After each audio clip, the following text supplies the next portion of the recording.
दुलाराय बर' फरायसा आफादनिफ्राय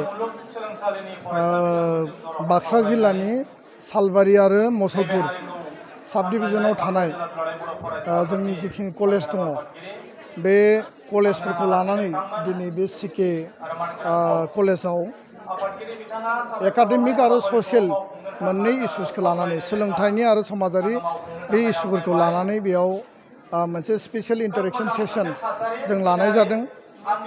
थांनाय 29 तारिखआव उदालगुरि कलेजाव उदालगुरिनि सिङाव थानाय गासै डिग्री कलेजनि स्टुडेन्ट इउनियन आरो इउनिट कमिटि एबसु आरो बिनि कलेजफोरनि स्टुडेन्टफोरखौ लानानै सेम हाबाफारिखौ लादोंमोन आरो गाबोनो क'क्राझार गार्ल्स कलेजाव बे एखे हाबाफारिखौ लानाय जादों।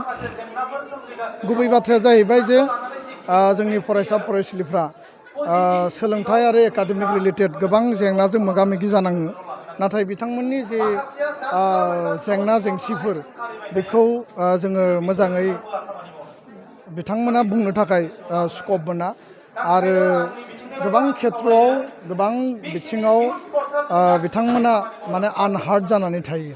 दा बेखायनो जों दिनै बिथांमोननिफ्राय गोबां बाथ्रा खोनासंबाय आरो मेनलि बेयाव जोंनि कलेजफोराव जेबो डिपार्टमेन्ट दङ, बे डिपार्टमेन्टआव साफिसियेन्ट प्रफेसार गैया। बे 1 नम्बर 2 नम्बराव लेखानि प्रब्लेम बे बाथ्राखौ बुंदों आरो बिनि अनगायैबो साफिसियेन्ट नाम्बार अफ माने क्लासरुमनि बा इनफ्रास्ट्राक्चारनि आंखालनि बाथ्राखौ बुंदों। बिनि अनगायैबो माखासे जेंना जेंसिफोरखौ बिथांमोना जोंनो फोरमायदों जे जिखिनि जोङो माने रेफारेन्स बुक मोननांगौ, बड'लेण्ड इउनिभार्सिटियाव माने टाइम मथे रिजाल्ट होनांगौ।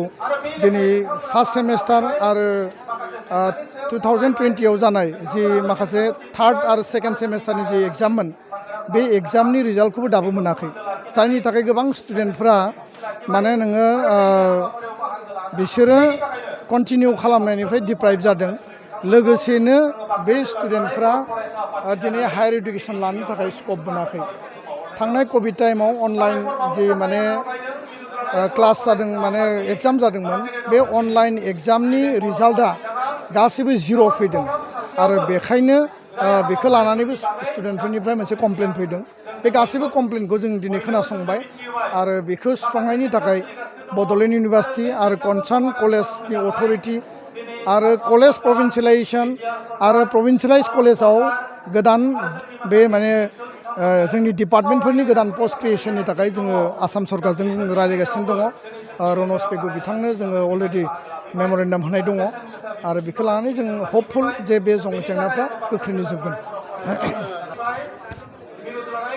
बिटिआर सुक्तिनि 6.3 बायदियै जोंनि जि स्कुल आरो कलेज प्रभिन्सियेलाइजेसन दंमोन, दा 10टा कलेजखौ गिबियै प्रभिन्सियेलाइज खालामगोन होननानै गिबि मन्थ्रिया बुंदों आरो जोंनियाव गासै 26टा कलेज दङ।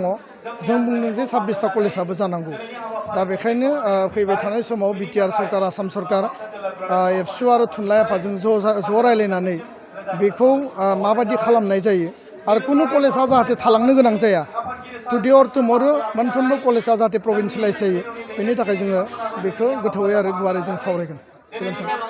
मिडियामनि स्कुलाव आसामाव गुबुन मिडियामनि फोरोंगिरि थिसननायखौ जों एबसुआ मालाबाबो कमप्रमाइज खालामा आरो जों बेखौ मालाबाबो जोङो लुबैया आरो बेखौ लानानै सरकारनि डिपार्टमेन्टनो धेमाजि, लखिमपुर, नलबारि बा गुबुन गुबुन जायगा बा बाक्सानि राबाङाव जि दङ इमिडियेट बेखौ ट्रेन्सफार खालामनांगौ, नङाबा बेखौ बिनिफ्राय लांनांगौ आरो बिनि बदलै गोदान टिचार होनांगौ। बे बाथ्राफोरखौ जोङो सरकारनो लिस्टखौ होनाय जाबाय आरो बे मथे बियो थाबनो गोख्रैनो जाफुंसारगोन।